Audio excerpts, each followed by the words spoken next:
نوکنڈی سے متصل ایرانی سرحد کی بندش سے لوکنان شبینہ کے محتاج۔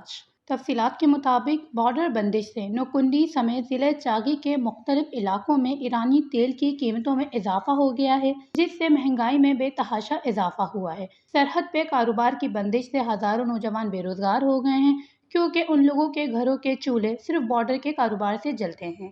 علاقے میں سرکاری ملازمت نہ ہونے کے برابر اکثر و بیشتر لوگ ایرانی تیل کے کاروبار کر کے اپنے گھروں کا گزر بسر کرتے تھے۔ کاروباری حلقوں کا کہنا ہے کہ جب سے موجودہ حکومت نے اقتدار سنبھالا ہے، آئے روز ایرانی تیل پر پابندی لگ جاتی ہے، لیکن دوسری ہی طرف لوگوں کو روزگار دینے میں بھی حکومت ناکام ہے۔ ان کا مزید کہنا تھا، ایرانی تیل کی بندش سے نہ صرف تیل کے کاروبار کرنے والے حلقے بے روزگار ہو گئے ہیں، وہیں پر دکاندار، ہوٹل، زمیندار، گیراج والے سب کے کاروبار بری طرح متاثر ہیں۔ عوامی حلقوں نے مطالبہ کیا ہے، ایرانی سفیر کو بلا کر سرحدی علاقوں کو کھول کر لوگوں کو باعزت روزگار کے حصول میں حائل رکاوٹوں کو دور کیا جائے۔